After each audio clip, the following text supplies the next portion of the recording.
guys, I'm here. Meet everybody. It's MicheleMarieDalene. I'm at Cumbies like usual, but it's kind of got a little bit of sun shower right now. But it's I can see what I'm talking about. It is overcast, but you can see the sun's fighting to come out, and so I'll show you that. As I did sleep till about 3:30, and then I woke up, and then I woke and get ready to come here.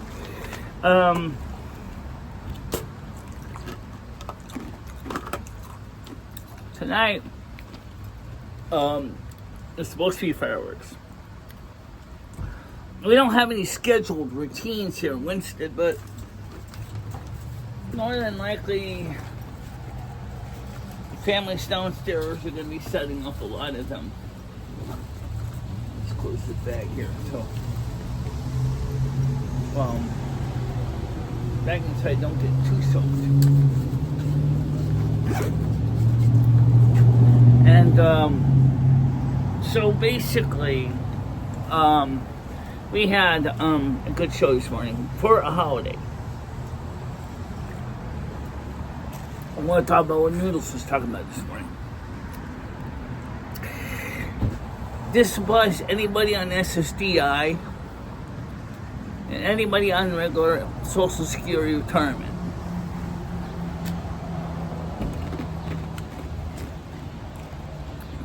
You know Social Security is suffering financial hardships right now. Depending on which states you go by, 2033, 2034. The numbers that call for insolvency is almost always Social Security retirement. It is not SSDI. It is not SSI. Both SSI and SSDI are run by two separate funds. So what happens about SSDI money? Well,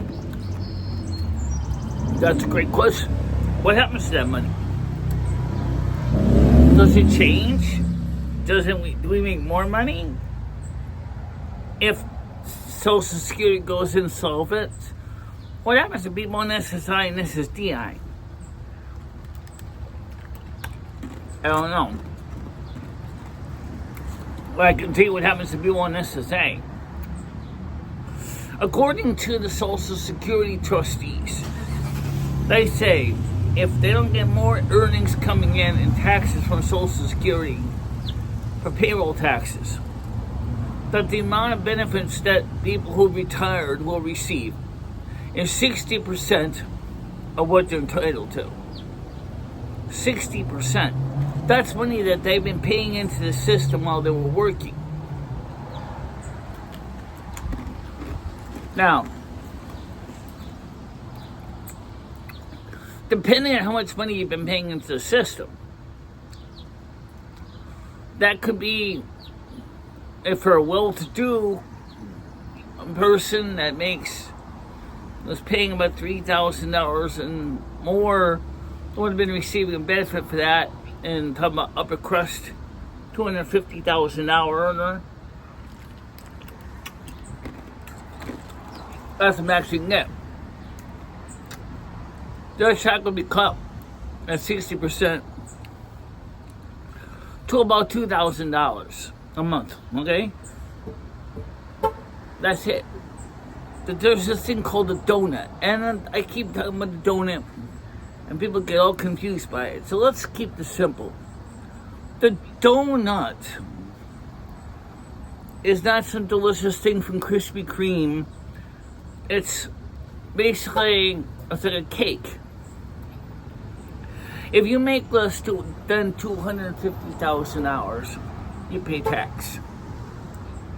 If you make anywhere from $250,000 to $450,000, you do not pay Social Security taxes. If you make more than $450,000, you pay Social Security taxes. That's a year, okay? So, majority of the upper middle class, the upper crusties, like the 5% of the people in the United States, make within that amount of money, okay?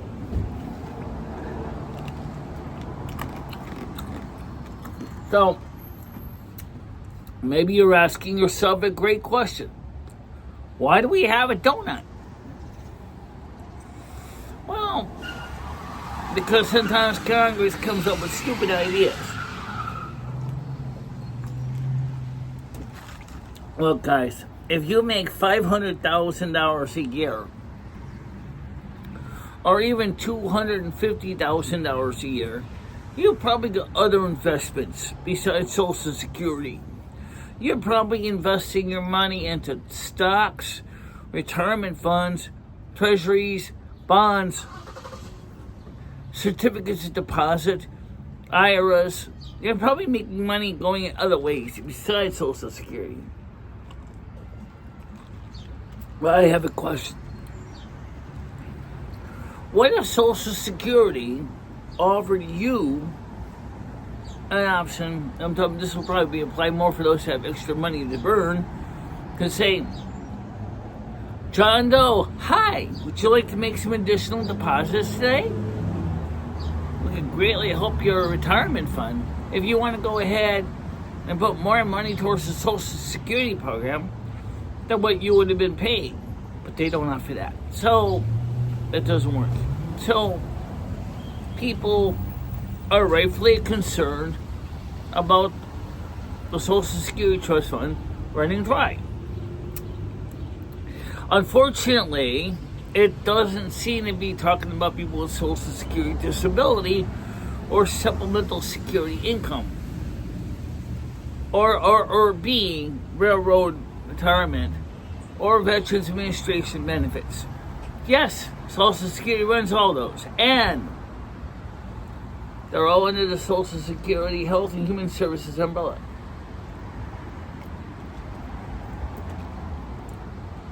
So why hasn't anything been done? Things are proposed. Bernie Sanders came up with ideas.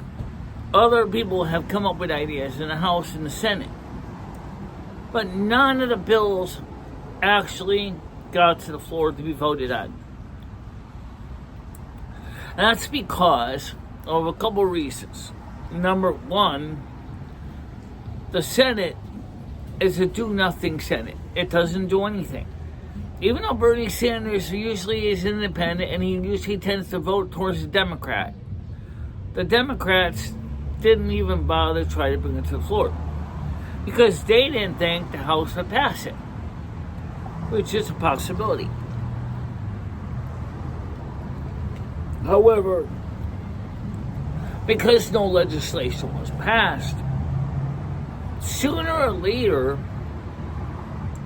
Social Security reform is going to have to adjust it. People in Social Security are making below the poverty line. I'm talking about those in stability and fixed incomes. They make below the poverty line, the federal poverty line. So what are we supposed to do? I don't know. But I'll tell you one thing, is we need to look into the reality of what's broken and fix it. Yeah, you know what that means, right? It means probably more research and studies and more tomfoolery and game plans and stuff that they love to do. Not exactly good. So, they need to do something, okay? Now, the Democrats in Congress are telling Biden to get out. Okay. And theoretically speaking, they could execute the 25th Amendment. In fact, already having him under impeachment hearing, which could be easily the death knell for President Biden. Okay? If it is confirmed in the impeachment hearing that he indeed was doing a bad thing, that could be the end of him. Not good. Not good. But you know what? We already know that, right? We already know that. So, what do? We can't have everything? But we need a Congress and a Senate that does what they need to do.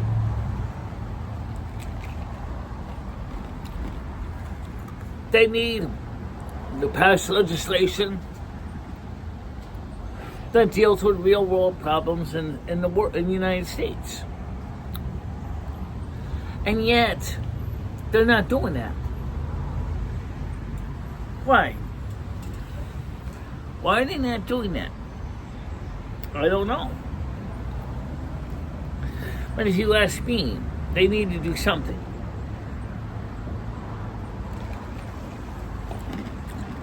So,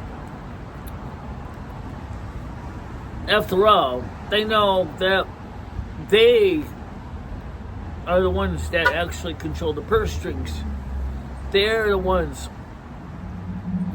who need to put the brakes on a lot of Biden's special interest projects, like money for Ukraine and other countries, which we can't afford.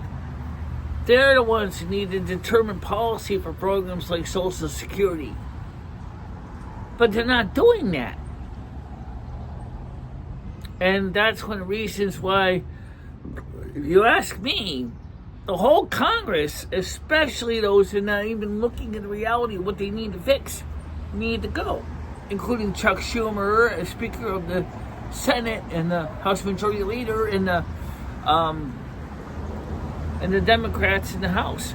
They need to be out of there. They need to be gone. They have to go. It is ridiculous.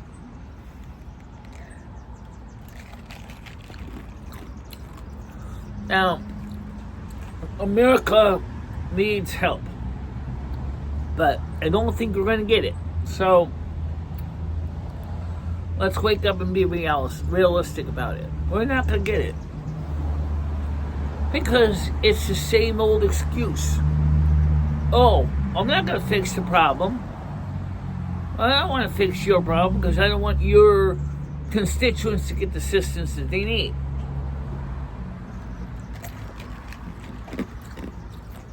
In the long run, Congress, you need to finally stand up for what you know we need to deal with. We need to deal with a lot of different things. Legislation is needed to help get America at least make the pain a little bit less painful. Okay? So why aren't we doing that? Oh, I know about your special interests and the constituency and all that stuff. I get it. But you know what? Here's the part that you're not thinking about.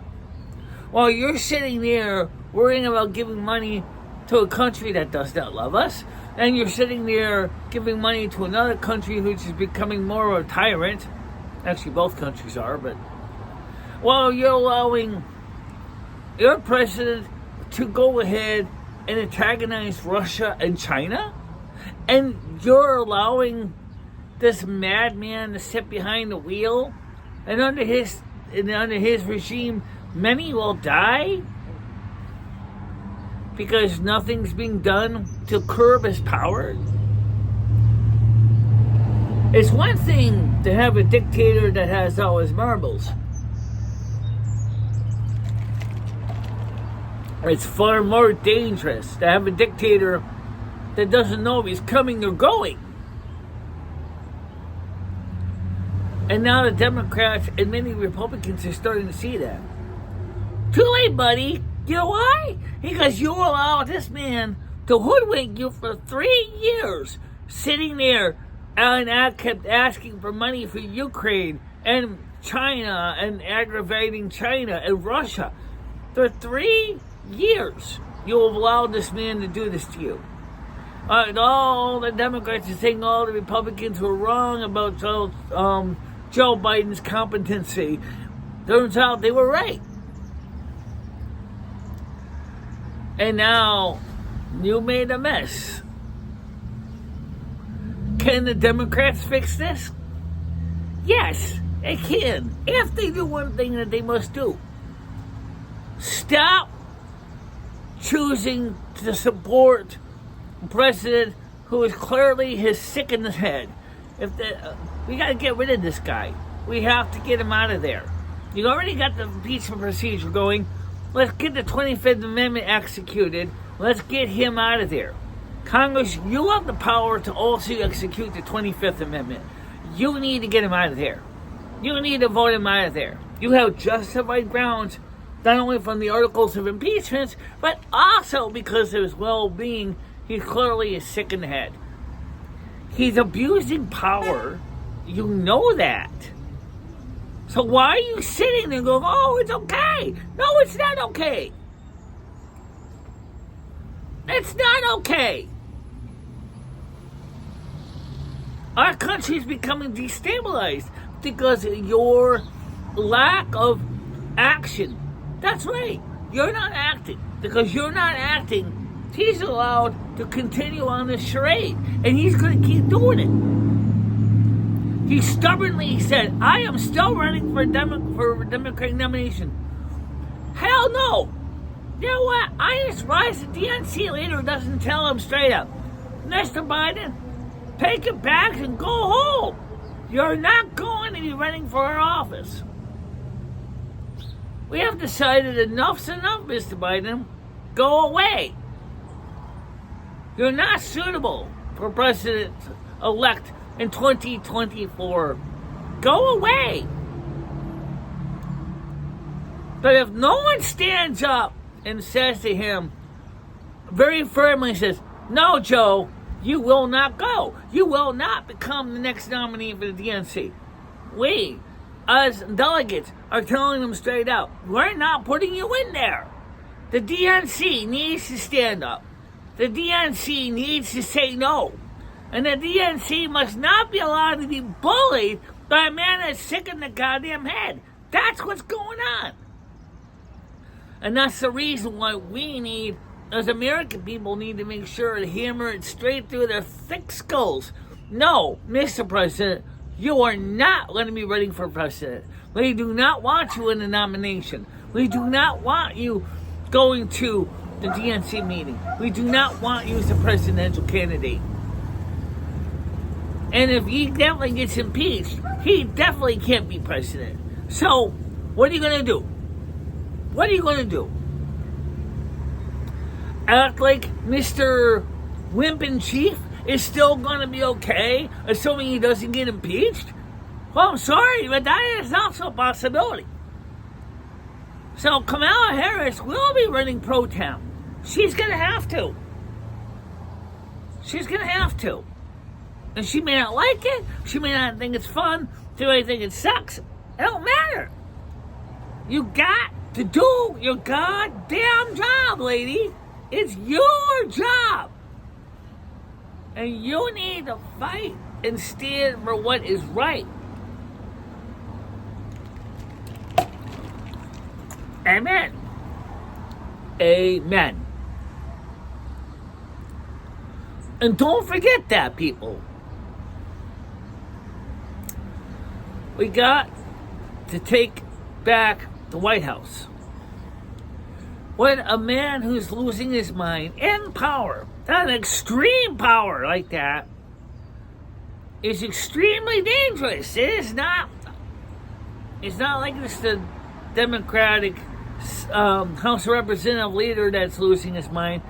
This is the President of the United States.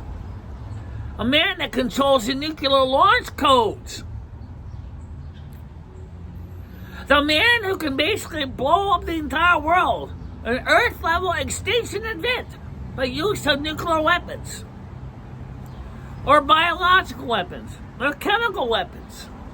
Or send every American woman and child, and yes, she goes to the draft, to their death. Senate and House, you got to fix this. You have to. Americans have made it clear, even your own people have made it clear. get him out of there. You have to. It is imperative. It's not a matter of if I like him or not. I see a problem. And I'm seeing a problem because the leadership is totally losing its mind. And the leaders that are allowing this charade to go on are just as capable and just as guilty as he is. And that's the truth. Now, what's going on tonight? I don't know. Because it is a holiday, because it's July 4th, and because of that reason, there's really no one here to watch the show because they're all enjoying barbecues and spending time with families or going to fireworks festivals. There just isn't anything. It's also Thursday, so which means that normally we would have our World of Warcraft gameplay. We didn't do it last week because of the disaster that was the debate, and that was a disaster. Okay, now lately, me and Lumi, I haven't really talked to Carmen much lately, but I have to tell you is that we need to get back onto our routine. We need to get back to doing the things we love. Now,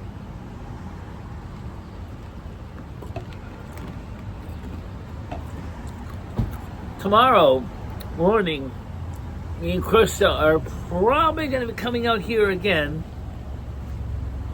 and drinking a soda, or maybe a water, or maybe a coffee. Now, she says she likes coffees and doesn't like to drink a lot of soda, so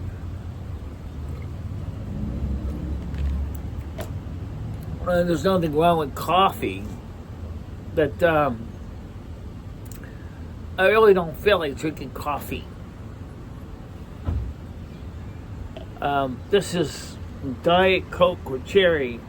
This is good because this is mostly water with flavoring and aspartame in it, I guess. It's not like you have saccharin in Diet Coke. But, except, is there any flavoring in the cherry syrup? Is there any sugar or special sweeteners? I have no idea, Lom. That's a great question. I don't know if there is or not. But I do know that cherry's pretty sweet stuff, so maybe there is. But then real cherries are sweet anyway. You know, more than likely this is probably synthetic cherry. Yeah. So don't expect it to be real cherry. Now, one of the things I want to talk about eventually is we talked about getting a house. I still want a house, but I'm not sure how we're gonna get it. Okay? I don't know how we're gonna get a house. I don't know how to even begin the process. I am totally befuddled. It seems like they make the process so confusing and scary and expensive, which it is. You know, because you got to pay for closings and all this and inspections, and it's not like it is when you buy a car, you know, where you go look at the car in the street, and then you they still look at the car in the street and go, see, touch the owner and say, hey, I like that car. You know, you look at it, you check to see if the mileage and the physical condition of the car. No, a house is like, you gotta go through a mortgage, you gotta go through a bank, you gotta go through a city inspection, you gotta go through a mortgage lender inspection, you gotta do closings. It's just a lot of additional work just to do. And so people that want to get a house, especially on fixed income, are almost like they're discouraged from trying. Everybody wants the American dream. Everybody does. So why are people being told that they can't have it? And I'm saying that because they do that because of policy. The fact is that they make it so complicated. People on fixed income can't afford to do that. Of course, companies like BlackRock and others that have huge profit margins, they can afford to do closings and stuff like that every day. That's what they got. They make tons of money on this. Very few people I know want to live on the system. I really, seriously, let's be honest. Yesterday, Patty called me up and said to me, "Oh, I thought you were living over there at Clock Shop Apartments." I said, "What? I never moved to Clock Shop Apartments. I still live in the same place." "Well, it's subsidized housing." I said, "Patty, I'm not moving to Clock Shop Apartments for a lot of reasons. Number one, Rusty likes access to the outside. He likes access to the porch. He likes being able to go out there and sun himself on the porch at nighttime or in the mornings. He likes being able to hang out with the other cats and being able to run in the yard. There is no yard in Clock Shop Apartments. Number two, the thing's too far away from town. How am I going to get anything done? It's too far to walk. My walker's wheels would be down the stubs in no time, trying to walk away downtown. Number three, it's the utilities are expensive. It's electric heat pump heat. It's electric hot water heat. It's electric cooking. And I can't afford that. And, oh yeah, number four, even in the one-bedroom efficiencies, what are you really getting? There's nothing there. I wouldn't be able to come here to Cummings. I wouldn't be able to go over to the CVS or to Beacon to get my refills, my prescriptions. I wouldn't be able to walk to my doctor's. Why would I want to go there? I'd rather go to the Wedding Mills or the Mill, which is an apartment complex also right next door to the hobby shop. It's in the same place as the Wedding Mills Mall. At least then it would still be a bit of a walk to get things done, but at least I'd be able to walk downtown to get things at the store and get home again. And I'm not going to move to the Clock Shop Apartments. It's too far away from everything. So I have no idea where Patty got that information from. Now, right now, I can tell you, by the way, we came in here and the sky was all gray, and it's not gray anymore. We got blue clouds coming in. It's clearing up. The sun is shining. It looks good. Looks really good. And but I do think it's kind of alarming that,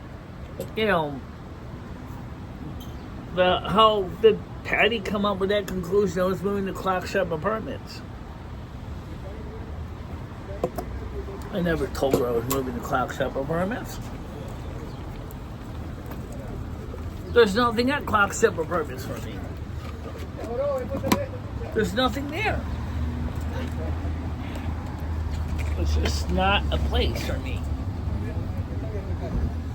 So, but then again, some of the same things about Clock Shop Apartments apply to home ownership too. Might as well cover this. Where are you going to live? Oh, you want to live in the countryside. How are you going to get shopping done? I'd have to find transportation. Okay. How are you going to get laundry done? I'd have to make sure access to the laundry facility somehow. Okay. How are you going to be able to get your refills? How are you going to be able to get your medication? These are valid questions. These are valid questions that do really come up. How are you going to do all that, Michelle? How are you going to get all that done? How are you going to be able to pay your mortgage?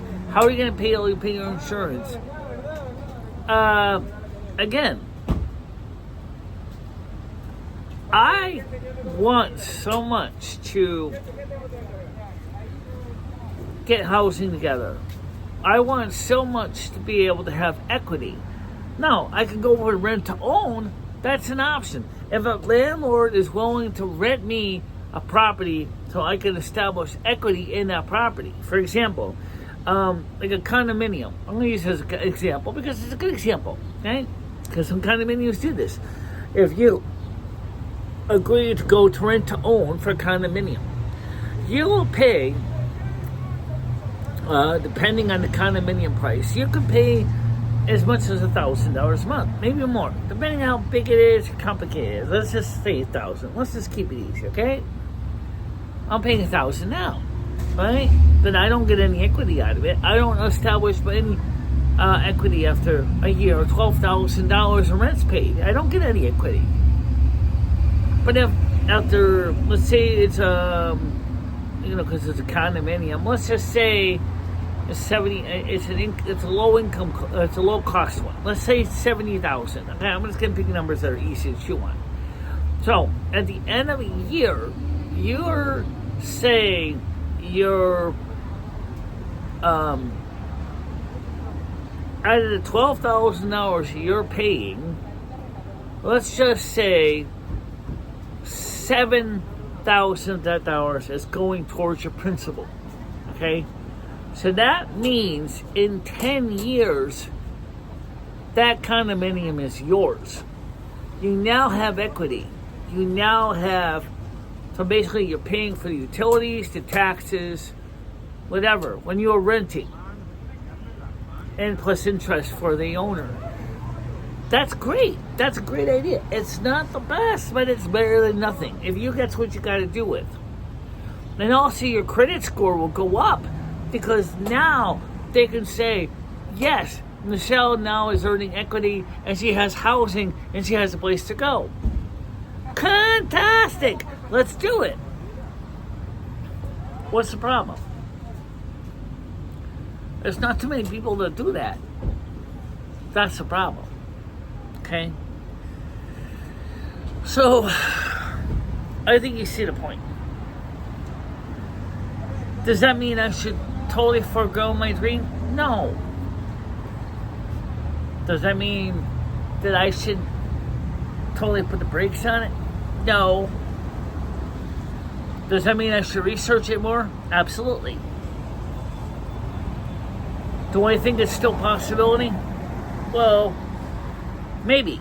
I say maybe because given the way the housing market is right now, maybe it's accurate. I would say it's opportunities are quickly eroding away as BlackRock is buying all the starter homes cheap.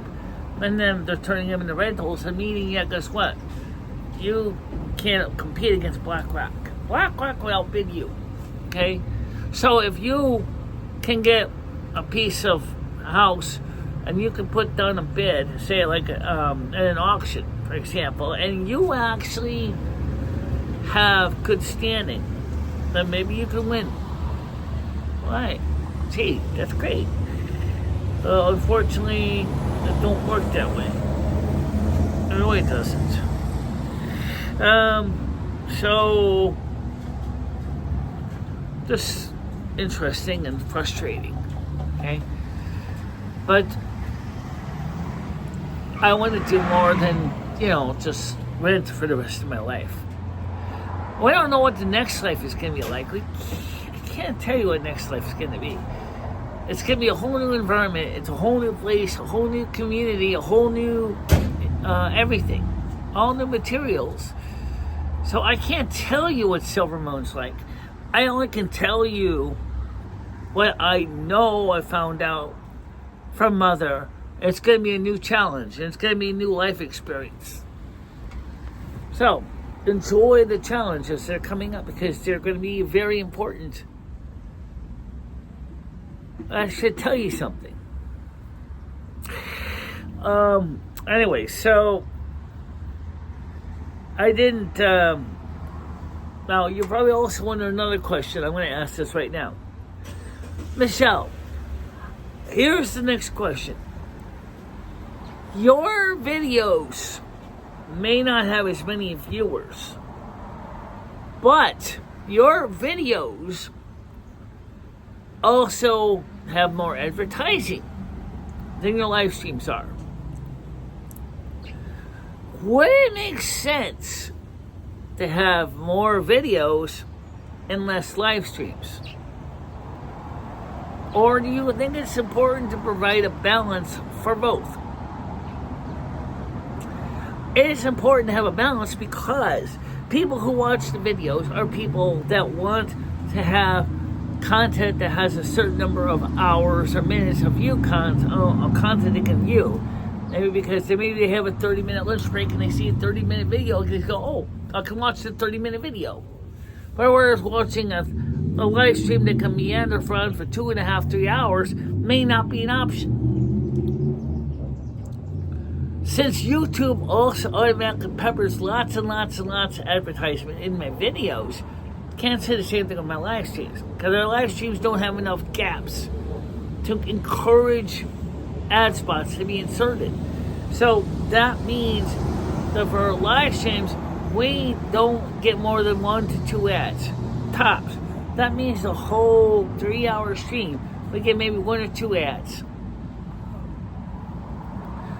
They do have, and we won't use it because there's a glitch in the system, and that is, I can say I run the ads every 15 minutes, but it's not like they're going to pause the live stream, stick in the ad, run the ad, and then resume the live stream. That's not what they're doing. They're overlaying it, which means unless you're aware of what's going on, you are going to be thoroughly left unsure. Okay? That don't work. And also people don't like it. So forget that in the live streams. That just doesn't work. Another thing too with the videos is we can edit them down so that if there's anything wrong with a video, if the video is running too long, or like we did a couple days ago, we can edit out chunks of it that don't apply, given changes, then we can create new videos. And nobody necessarily is going to have to worry about doing retractions because the video with the sections that were questioned cannot be removed before the audience even sees them, which is exactly what we do. Or, like in yesterday, when I was here, the video sounded terrible, a lot of guttural errors all the way through it, so I was able to do the same thing. I was able to go, throw it in the garbage and go, no, we're going to do it over. We're going to do it over. We're going to make it better. And so we make it better. We recorded at home, fill in some content that's a little more organized, and there we go. Problem solved. That's what's nice about videos. Live streams, you can't do that. You can't go back and go, oh, well, wait, we're going to be changing our plan today. Let's restart. You can't restart. You can't edit it. It's over. It's done. It's in the can. Okay? So if you think about that, for a more polished look, you need to consider that.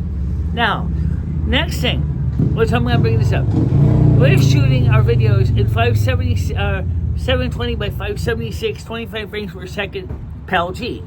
Here's why.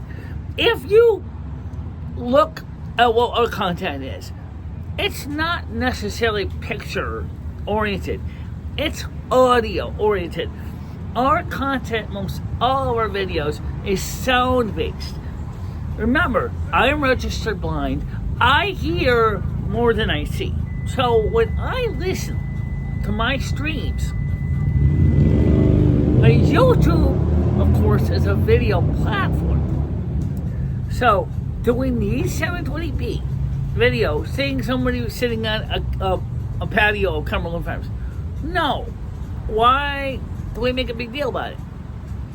We don't. Now, on the other hand, if I'm demonstrating a product or reviewing something, then maybe it might make more sense to have ultra high quality But in normal circumstances, it doesn't matter. They really don't. Okay? What's important is comprehension, the ability for you to understand what we're discussing. Okay? Now, I'm going to be getting ready to go home now. It's 7 o'clock today. I have no what we're doing. I have no idea. I do not know. But since everybody's going to go out there enjoying barbecue picnics and fireworks, there's probably not going to be a lot of people viewing any gameplay. And there's certainly not going to be anyone out there wanting to watch a live stream. And I'm not going to lie. And Carmen wanted to play last week, but understood that because of the importance of the debate, she wanted us to cover it. And so did Lumi. But now the debate isn't covered, it's in the can. Joe Biden's career is in the can. Well, guess what? Now we can get back to doing the things that we like to do. Okay? And that's what we're going to do.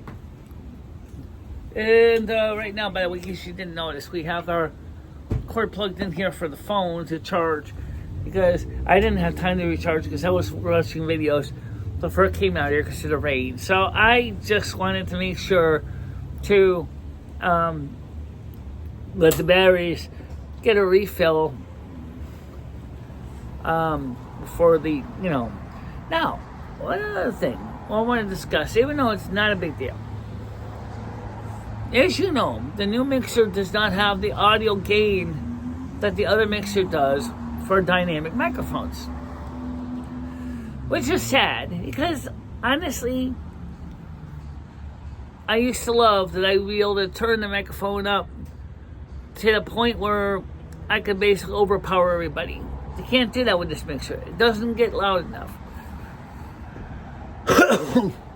But on dynamic. Now, a condenser mic, no problem. So, I'm thinking is, maybe I have at least the little lapel microphones. They're condenser microphones. So, I'm thinking is, we're going to have to start consider using one of the condenser microphones, or maybe even replacing the dynamic SM58 and the PG58 with two condenser microphones.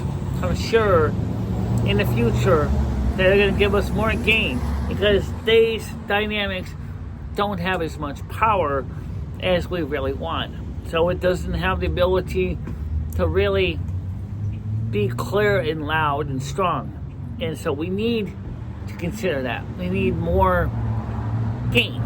Then that means that with a condenser microphone, you're going to get that. We already tested that with the lapel. It gets louder. It gets a lot louder. So the problem is finding a condenser microphone that I feel is a good brand. Now, I like the Shure brand microphones because they're rugged and tough. The dynamic ones are great because they can be, they're not likely to get broken on like a capsule microphone with an anti-vibration mount and all this. And can, slide up underneath the monitor so you can see less than a microphone but still hear me. And so it's either that or find a preamp to go extra louder, which is certainly an option. As for, I'm sure I can find a dynamic preamp that can be phantom powered from 48 volts, and that might be an idea too. So, but for now, that's something I'm going to look into for the future, because right now we have no idea where the future is. The future is up. It's up in the air in so many ways, and at least we're streaming. At least we're getting out there, and that's good. And I'm hoping that after the holidays, we're going to be back to our normal viewers. I don't know what's happening with Red. He never did come back. I'm not mad at Red. But, I just will say that much. But anyway, I'm going to let you go because I have to get ready to go to my next leg of my journey. Which is what? Or they got food at the house. Right. How about the next leg is just to go home? Ah, makes sense. Yeah. So everybody, for now, I want to say thank you for coming and watching this. And stay out of trouble. And I'll talk to you guys later. Okay? Bye-bye. Bye-bye, guys.